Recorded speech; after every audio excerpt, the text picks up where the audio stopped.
नमस्कार विद्यार्थी मित्रांनो, स्वागत आहे तुमचं माझ्या या यूट्यूब चॅनलमध्ये. तर कालच्या आणि परवाच्या व्हिडिओमध्ये आपण similarity in right angled triangles, then theorem of geometric mean, then Pythagoras theorem, it's a converse, also 30-60-90 triangle and 45-45-90 triangle and Pythagorean triplet. तर एवढा भाग आपण याच्या अगोदरच्या व्हिडिओमध्ये पाहिलेला आहे. ठीक आहे. तर थोडक्यामध्ये सगळ्याचे एकदा आपण रिव्हिजन घेऊयात, कारण आपल्याला प्रॅक्टिस सेट 2.1 सुरू करायचा आहे. तर पायथागोरियन ट्रिपलेट कशाला म्हणायचं हे तर तुम्हाला माहिती आहे की दिलेल्या तीन संख्यांमध्ये सर्वात मोठ्या संख्येचा स्क्वेअर आणि उरलेल्या दोघांचा स्क्वेअरची बेरीज जर सेम आली तर त्या तीन संख्या पायथागोरियन ट्रिपलेट आहेत. Similarity in right angled triangle.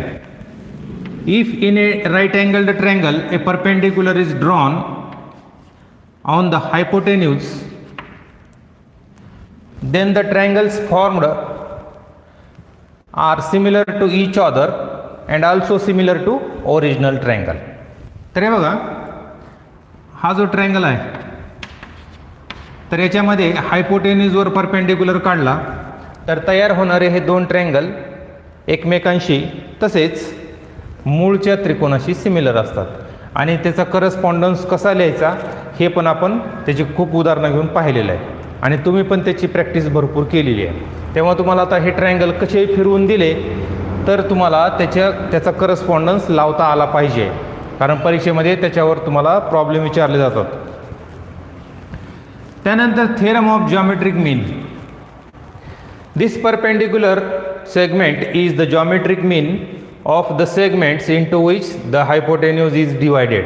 That means BD is the hypotenuse of AD and CD. If length of AD is suppose B and length of CD is suppose C and length of BD is suppose A, then A square is equal to B into C. This is theorem of geometric mean. त्यानंतर आपण पाहिलं Pythagoras theorem. ते तर तुम्हाला माहितीच आहे, AC square is equal to AB square plus BC square. त्याचा converse असा आहे की जर एखाद्या ट्रायंगलमध्ये एका बाजूचा वर्ग आणि उरलेल्या दोघांच्या वर्गांची बेरीज जर सेम असेल तर तो राईट अँगल्ड ट्रायंगल असतो. ठीक आहे. त्यानंतर 30-60-90 triangle. If acute angles of a right angled triangle are 30 degree and 60 degree, then the side opposite to 30 degree is half the hypotenuse. Suppose hypotenuse is x, then this side is x upon 2, that is half of hypotenuse, and side opposite to 60 degree is root 3 upon 2 times of hypotenuse. This theorem is called 30-60-90. आता याच्यामध्ये फक्त एक statement आपल्याला पाहायचं आहे, ते म्हणजे याचा कॉन्व्हर्स पाहायचा आहे. याचा प्रूफ नाही आहे, फक्त हे तुम्हाला यूज करावं लागेल प्रॉब्लेममध्ये काही ठिकाणी. तर तो कॉन्व्हर्स काय आहे ते बघा. If in a right angled triangle a side is half of the hypotenuse. If in a right angled triangle a side is half of the hypotenuse, then angle opposite to this side is 30 degree. काय सांगितलं इथं की समजा ह्या right अँगल्ड ट्रायंगलमध्ये ही बाजू 10 आहे म्हणजे हायपोटेन्यूज 10 आहे आणि ही बाजू त्याच्या निम्मी आहे म्हणजे 5 आहे. जर असा असेल तर त्या बाजू समोरचा कोन हा 30 अंशाचा असतो. याला म्हणायचं कॉन्व्हर्स ऑफ 30-60-90 ट्रायंगल थेरम. तर त्याचं मी तुम्हाला एक स्टेटमेंट लिहून देतो, ते लिहून घ्या.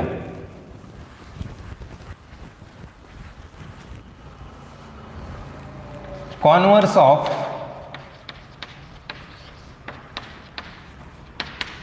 30-60-90 triangle theorem. If in a right angled triangle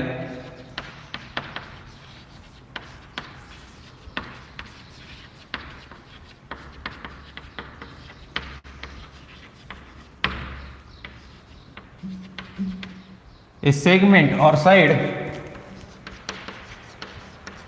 is half of the hypotenuse,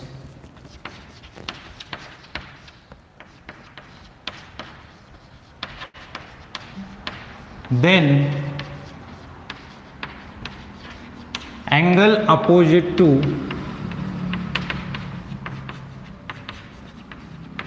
that side is 30 degree.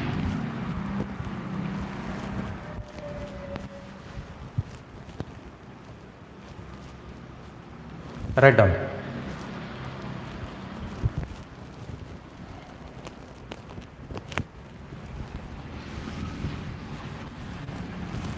आणि हा 45, 45, 90 ट्रायंगल तुम्हाला माहितीच आहे. If acute angles of a right angled triangle are 45, 45, then sides forming right angle is 1 upon root 2 times of the hypotenuse. If hypotenuse is x, then the two sides are 1 upon root 2x, 1 upon root 2x. This is called 45, 45, 90 triangle.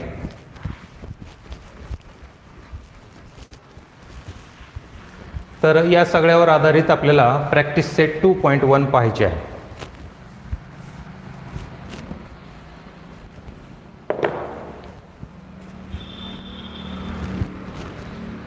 हे statement तुमच्या लक्षात आलंय का?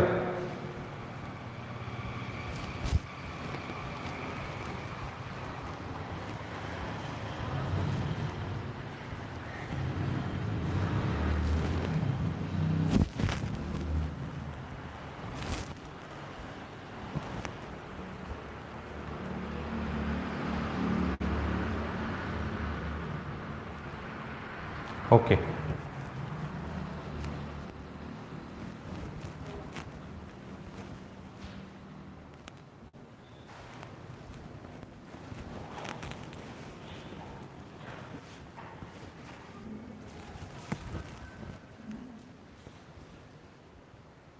ठीक आहे, खाली heading टाका practice set 2.1.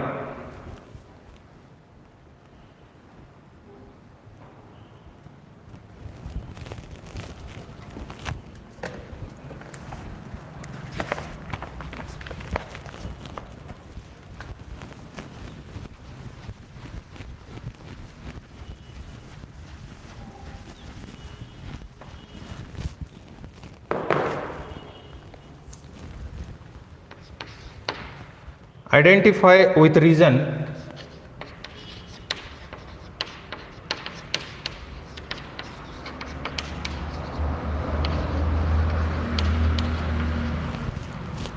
which of the following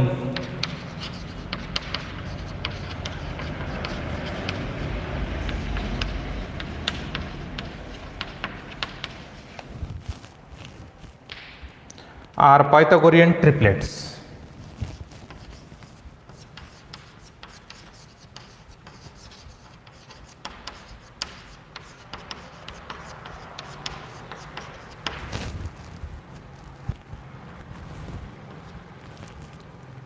number 1. हे सगळे प्रश्न मी एका पुढे एक लिहितो.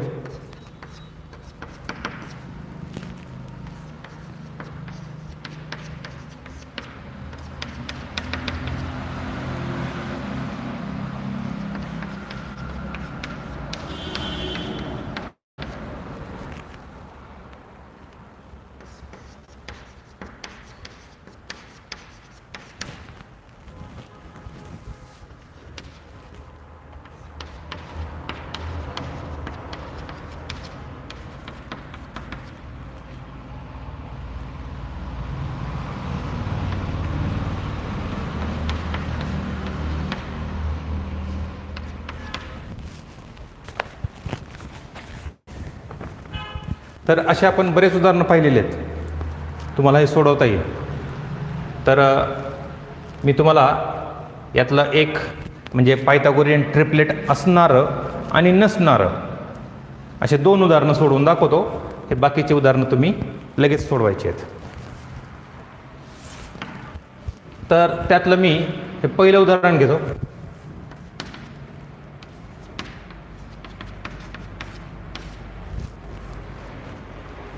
हे कशा पद्धतीने सोडवायचं आहे याची मी तुम्हाला 2 उदाहरणं सांगितले होते बघा, की काही विद्यार्थी काय करतात, सगळ्यात मोठ्या संख्येचा स्क्वेअर आणि या दोघांच्या स्क्वेअरची बेरीज अगोदरच इक्वल लिहितात आणि पुढं ती बेरीज इक्वल नाही आली की पुन्हा फक्त नॉट इक्वल टूचं साईन देतात. तर असं अजिबात करू नका. तुम्ही स्वतंत्र सर्वात मोठ्या संख्येचा स्क्वेअर काढून घ्या. Here greatest number is 5, so 5 square is 25 and याला एक नाव द्या 3 square plus 4 square, that is 9 plus 16, that is 25 from 1 and 2.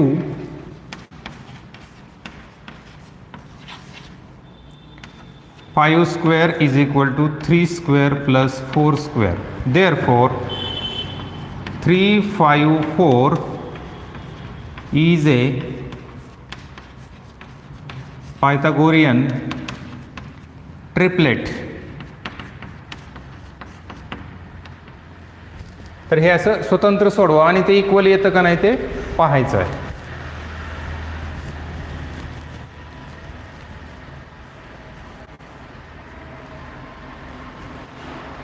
आता मी यातलं हे 5वं उदाहरण घेतो.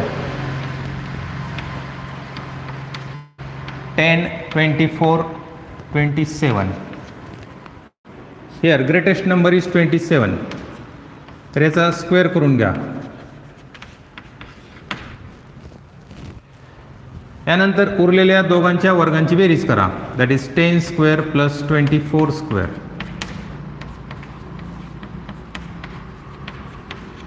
तर ही बेरीज झाली 676. बघा, सगळ्यात मोठ्या संख्येचा स्क्वेअर आणि उरलेल्या दोघांच्या वर्गांची बेरीज ही इक्वल नाही.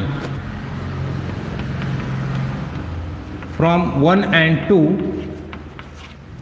27 square not equal to 10 square plus 24 square. Therefore 10, 24, 27 is not a Pythagorean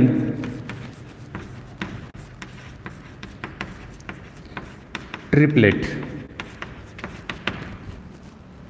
तुम्ही आता इथं लगेच दुसरं, तिसरं आणि चौथं सोडवायचं आहे.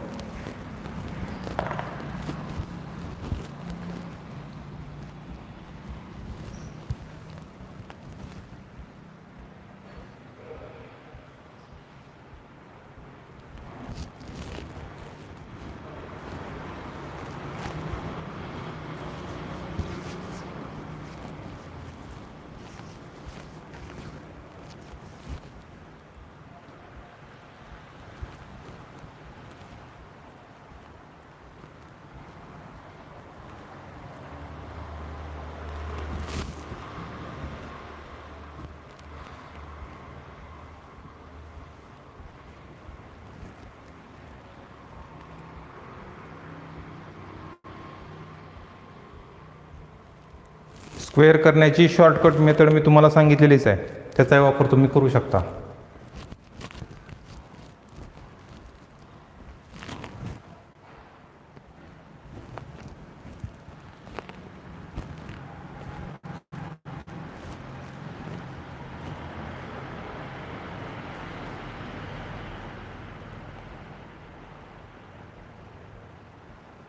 तर हे दुसरं ट्रिपलेट पायथागोरियन ट्रिपलेट आहे का नाही ते सांगा.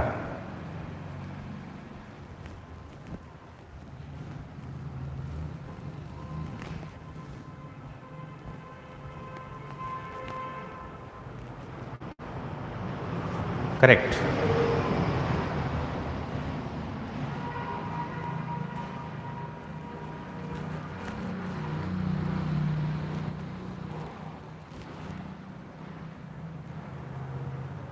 बरोबर आहे.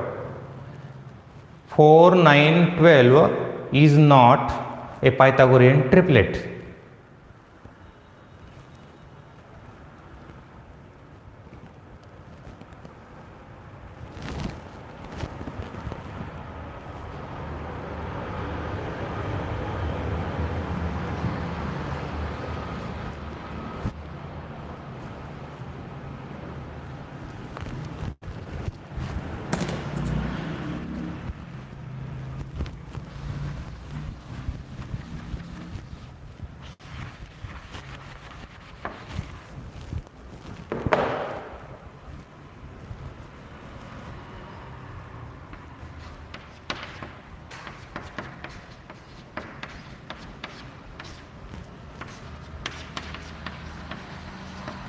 Here 61 square. तर स्क्वेअर करण्याची एक तुम्हाला शॉर्टकट ट्रिक मी सांगितलेली आहे. जर तुम्हाला माहीत नसेल तर एक लक्षात घ्या. काय करायचं, या पहिल्या संख्येचा स्क्वेअर करायचा. 1चा वर्ग 1. जर हातचा आला असेल तर घ्यायचा, नसेल तर ठीक आहे. त्यानंतर या दोघांचा गुणाकार करायचा. 6 1 6, त्याची दुप्पट करा 12. हातचा इथं काही नाही आहे म्हणून 12ला 2 लिहायचं आहे, हातचा 1 घ्यायचा आहे. नंतर 6चा वर्ग 36 आणि 1 37. And 11 square plus 60 square. तर 121 अधिक 3600 म्हणजेच हे 3721. From 1 and 2, 61 square is equal to 11 square plus 60 square, and therefore 11, 60, 61 is a Pythagorean triplet.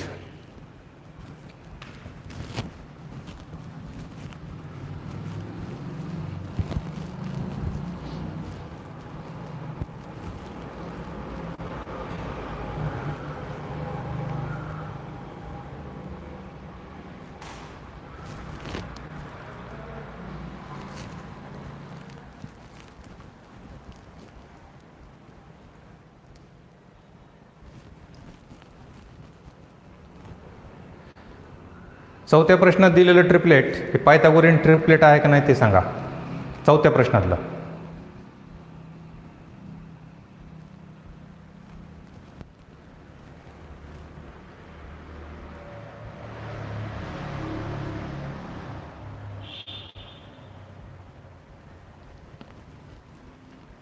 हां ठीक आहे. म्हणजे जवळपास सर्वांनीच हे सोडवलेलं आहे.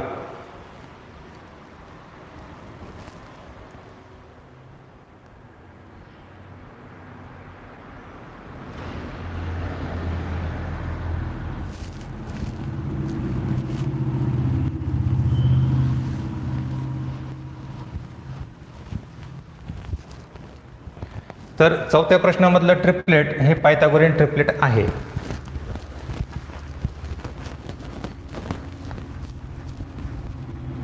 स्क्वेअर करण्याची तुम्हाला आणखीन एक शॉर्टकट मेथड मी सांगितली होती. हे बघा,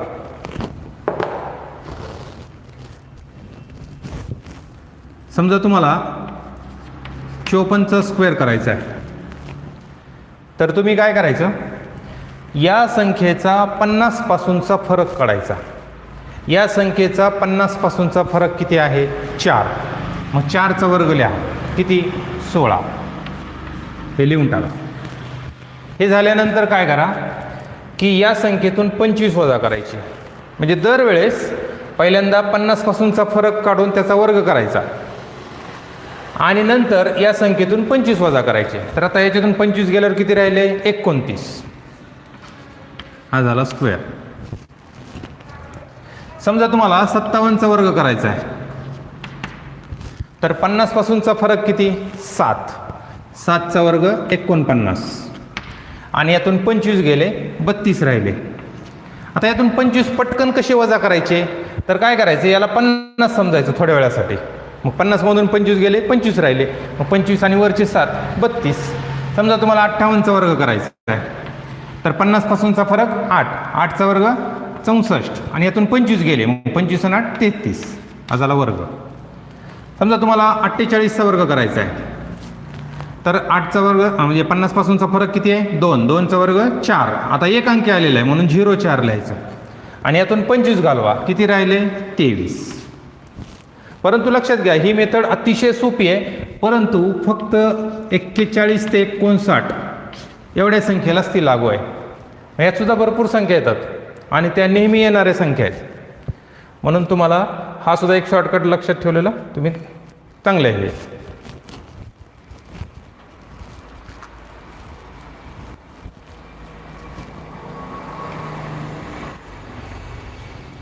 आणि जर मग दुसरी कुठली मोठी संख्या जर असेल, समजा उदाहरणार्थ ते 74 आहे, तर मी याला आपली ती नेहमीची जनरल मेथड तुम्ही यूज करू शकता. काय करायचं, या शेवटच्या संख्येचा वर्ग करायचा. 4चा वर्ग 16, हातचा मनात ठेवायचा. नंतर यांचा गुणाकार करायचा, 7 चौक 28 दुप्पट करा 56 आणि 1 57, ह्याचे आले 5. आता 7चा वर्ग करा 49 आणि वरचे 5 54.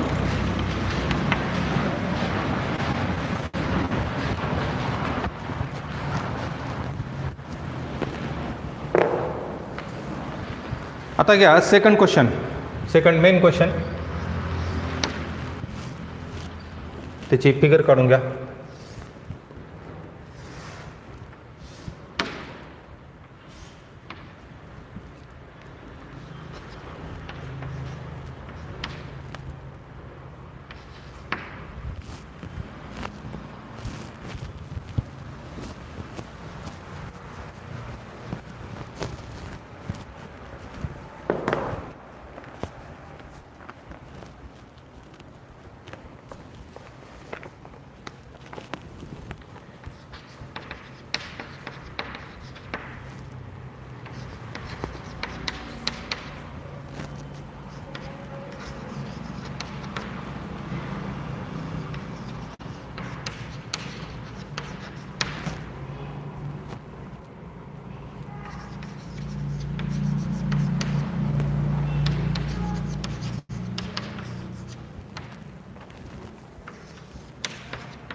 स्क्वेअर करण्याची आणखीन एक तुम्हाला मेथड सांगतो. तर ती मेथड कधी वापरा तुम्ही, जर त्यातले दोन्ही अंक किंवा सगळेच अंक जर समान असतील ना, तर ही मेथड तुम्ही वापरू शकता. मग ती किती अंकी संख्या असू द्या, काही फरक पडत नाही. उदाहरण बघा, समजा तुम्हाला 77चा वर्ग करायचा आहे, म्हणजे यातले दोन्ही अंक समान आहेत. तर अशा वेळेस एक मेथड आहे, तिला आपण म्हणू रांगोळी पद्धत. रांगोळी पद्धत का? कारण रांगोळी घातल्यासारखी त्याची मांडणी आहे. काय करायचं, अगोदर 7चा वर्ग करायचा, किती 49. तर अजून एकदा 49 इथं आणि अजून एकदा इथं लिहायचं आणि परत एकदा 49 इथं लिहायचं. बघा हे रांगोळी ठिपके घातल्यासारखे झाले है ना. आणि याची बेरीज करायची. तर 9 9 18 18 4 22 7 2 4 2 6 6 9 15 4 19 7 1. समजा आपल्याला 777चा वर्ग पाहिजे, तर तुम्ही काय करा, 7चा वर्ग 49, त्यानंतर पुन्हा 49 49, त्यानंतर पुन्हा 49 49 49, त्यानंतर 49 49 आणि अजून एकदा 49. हे बघा, हे अशा प्रकारे रांगोळी. आणि पुन्हा या सगळ्यांची बेरीज करायची आणि ती बेरीज येईल तो त्याचा स्क्वेअर असेल. ओके.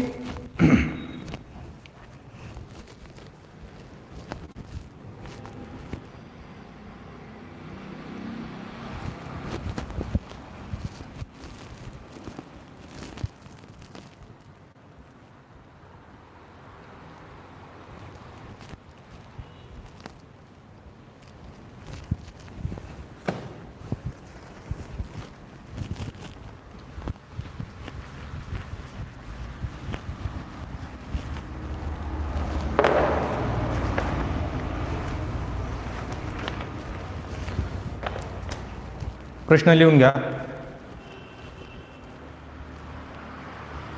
हां ठीक आहे.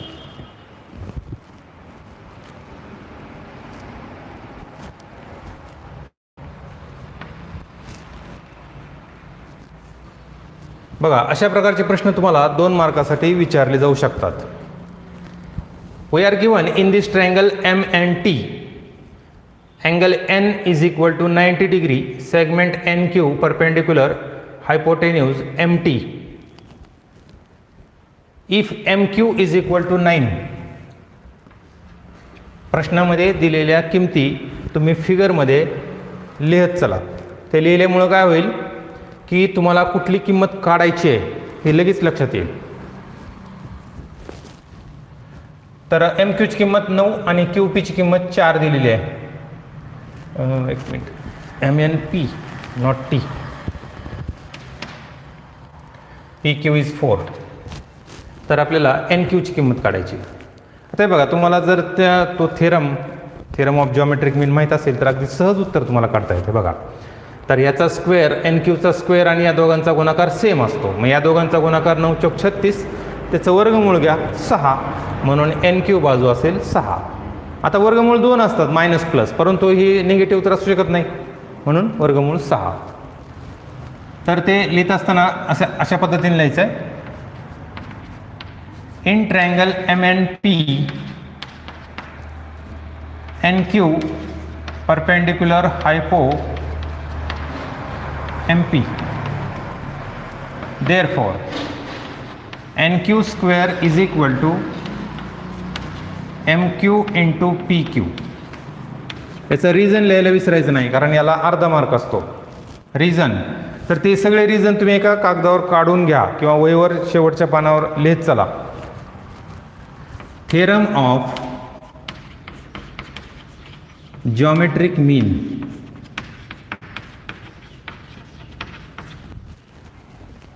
Therefore NQ square is equal to 9 into 4 and therefore NQ is equal to 6.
Third problem.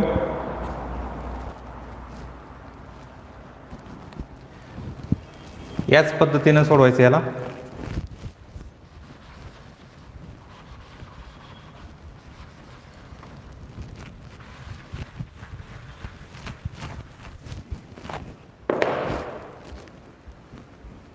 प्रश्न लिहून घ्या.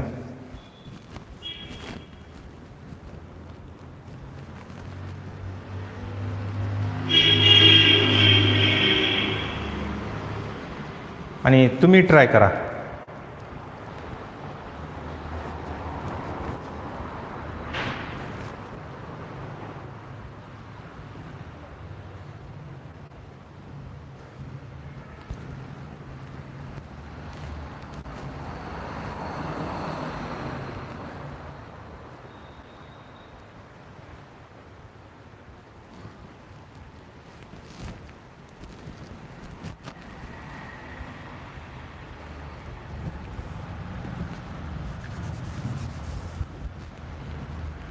Here in this triangle QPR,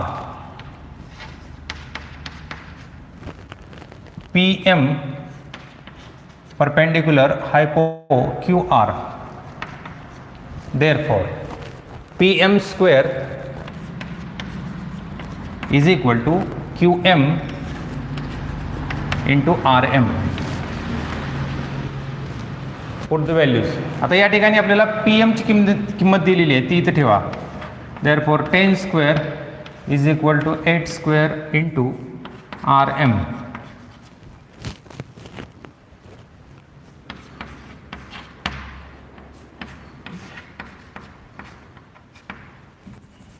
Mm-hmm.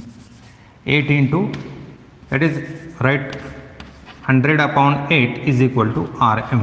Therefore RM is equal to 12.5.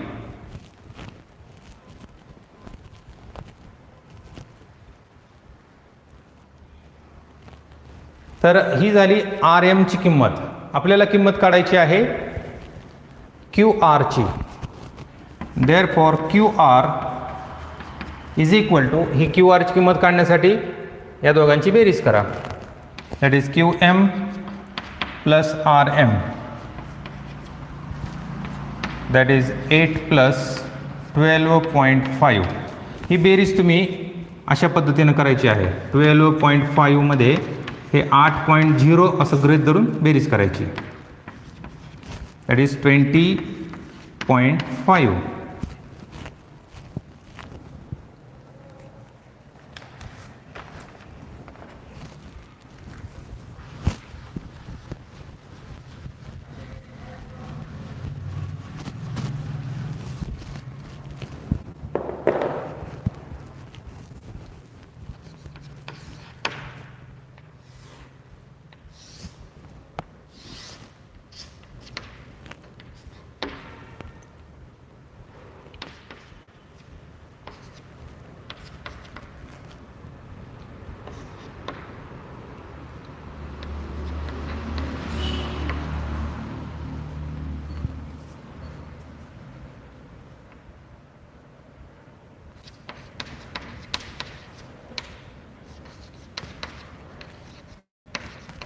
Find RP and PS using the information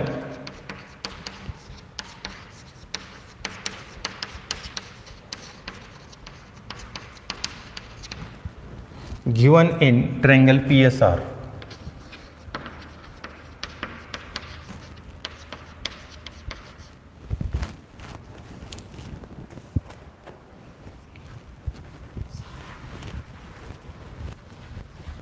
या प्रश्नात बघा, त्रिकोणाची आपल्याला एकच बाजू दिली आणि दुसऱ्या दोन बाजू आपल्याला काढायच्या आहेत. तर लक्षात ठेवा, ज्यावेळेस ट्रायंगलची एकच बाजू दिली जाईल आणि उरलेल्या बाजू काढायच्या असतील, अशा वेळेस तो ट्रायंगल एकतर 30-60-90 किंवा 45-45-90 असण्याची शक्यता असते.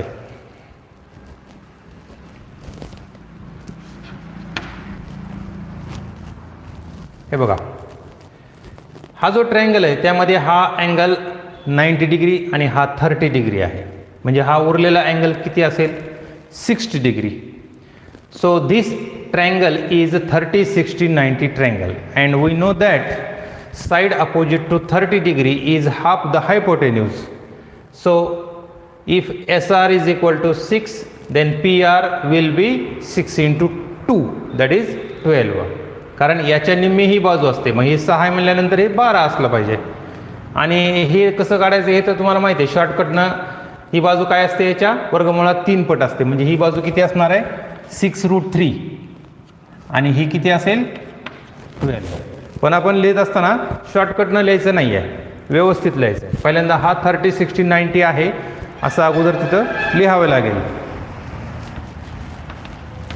In triangle PSR, angle P is equal to 30, angle S is equal to 90, and therefore angle R is equal to 60 degree. कंसात तुम्ही रिझन लिहू शकता, remaining angle.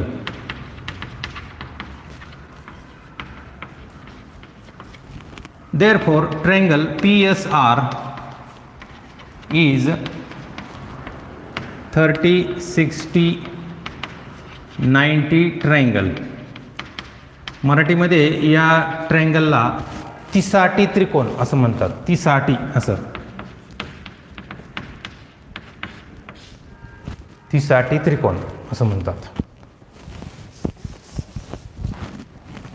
Therefore,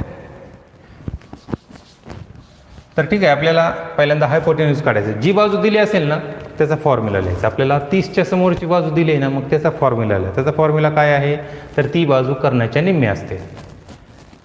therefore SR is equal to 1/2 into PR. याला reason लिहायचं आहे, side opposite to 30 degree. तर मग या ठिकाणी SR आपल्याला 6 माहिती आहे, मग ते इथं ठेवायचं आहे. PR ची किंमत काढायची आहे. तर मग हे 2 या ठिकाणी गुणाकारात घ्या. Therefore P R is equal to 12. तर हायपोटेन्यूज आपल्याला मिळाला. आता ही बाजू काढायची आपल्याला. आता शॉर्टकटनं माहिती आहे की याच्या वर्गमुळात 3 पट असते, परंतु तसं लिहायचं नाही आहे कारण तसं काही फॉर्म्युला नाही आहे. मग आपल्याला 60च्या समोरच्या बाजूसाठीचा फॉर्म्युला लिहायचा आहे. P S is equal to √3/2 into hypotenuse that is P R. Reason for this is side opposite to 60 degree. So √3/2 into PR. PR is 12 and therefore PS is equal to 6√3. तर शेवटी तुम्ही हे दोन्ही किमती परत एकदा एका पुढे एक लिहा.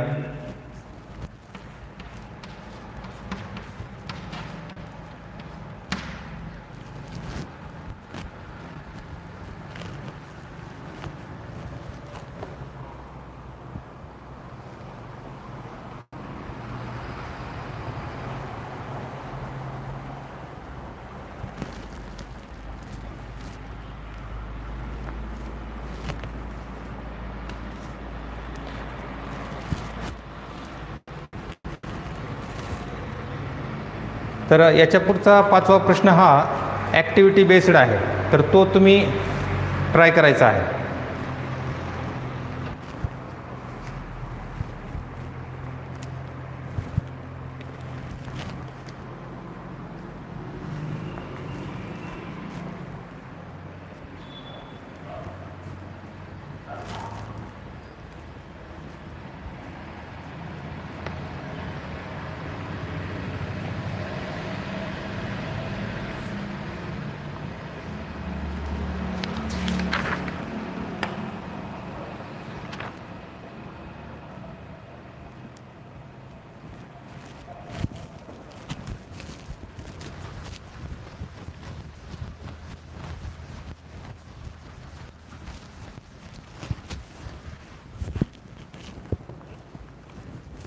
Number 6.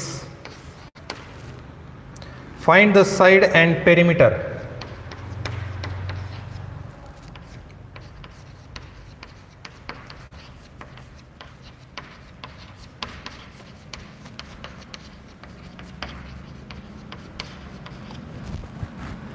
of a square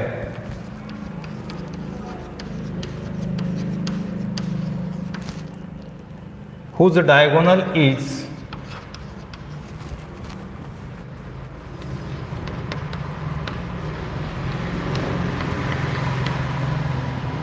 10 centimetre.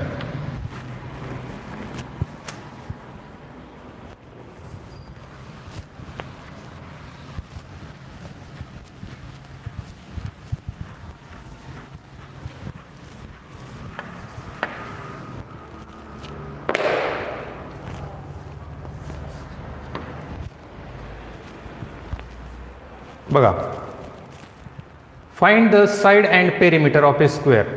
तर स्क्वेअरची तुम्हाला डायगोनल दिलेला आहे 10 सेंटीमीटर, तर मग त्याची बाजू आणि पेरिमीटर किती असली पाहिजे. तर 9वी मध्ये आपण त्याचा एक शॉर्टकट पाहिला होता. तो काय होता लक्षात घ्या. शॉर्टकट तिथं यूज करायचं नाही, आपल्याला पायथागोरस थेरमच यूज करायचा आहे. परंतु शॉर्टकटनं तुम्ही उत्तर तुम्हाला पडताळ घेण्यासाठी त्याचा वापर करता येईल. तर बघा की जर स्क्वेअरची बाजू x असेल, स्क्वेअरची बाजू x असेल तर त्याचा डायगोनल x√2 असतो. म्हणजे बाजूला √2 न मल्टिप्लाय करायचं. म्हणजे चौरसाची बाजू समजा 5 आहे तर डायगोनल किती 5√2.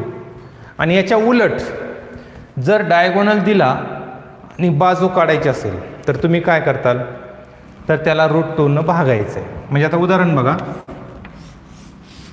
समजा स्क्वेअरचा डायगोनल हा 10 आहे तर बाजू किती, तर बाजू किती असेल 10/√2.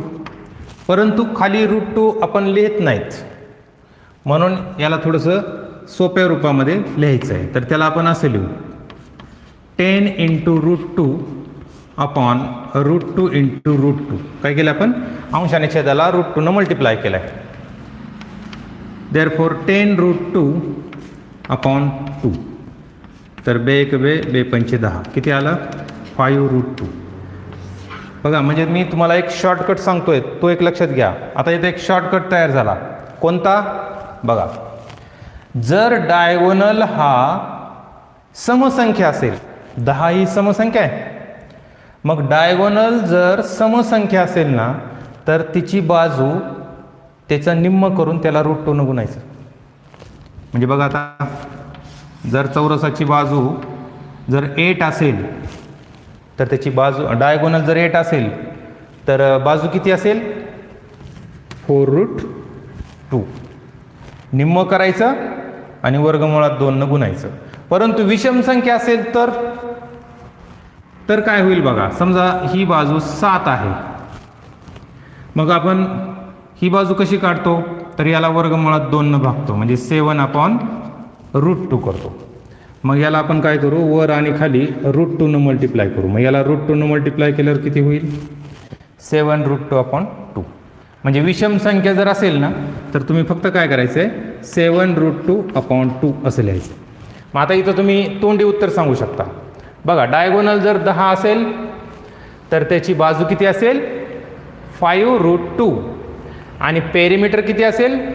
तर त्या 5√2ला 4 न मल्टिप्लाय करा, कारण पेरिमीटर म्हणजे सगळ्या बाजूंची काय असते? बेरीज.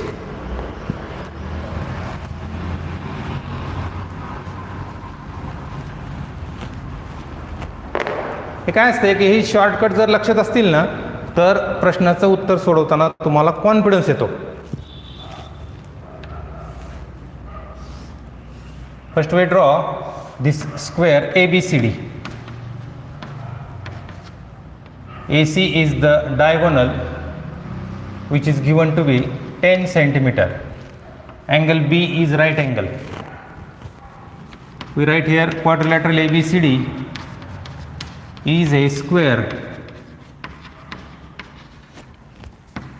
Therefore, angle B is equal to 90 degree. Therefore, in triangle ABC, AC square is equal to AB square plus BC square. Reason for this is Pythagoras theorem. मी इथं थोडक्यात लिहिले, तुम्ही पूर्ण लिहायचं Pythagoras theorem. तर यामध्ये आपण किमती ठेवूयात. Here AC is 10. Therefore, 10 square is equal to AB square plus AB square. हे आपण डबल लिहिलं, कारण AB आणि BC इक्वल आहेत. रिझन तुम्ही इथे लिहू शकतात, AB equal to BC. Therefore, 100 is equal to 2AB square. Therefore, AB square is equal to 100/2. That is 50. तर त्याची फोड करा. याला तुम्ही असं लिहा 25 × 2.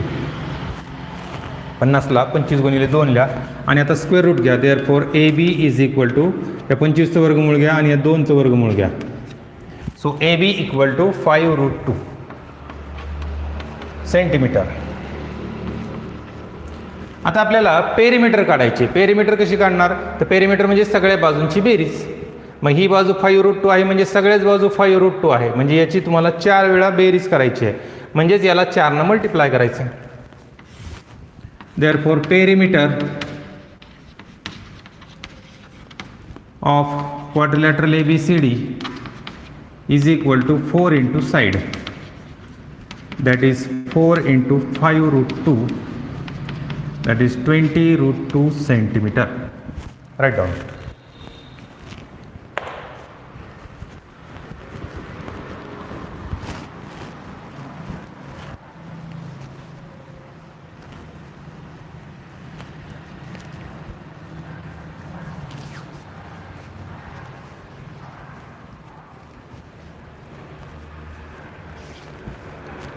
तर या व्हिडिओमध्ये इतकंच.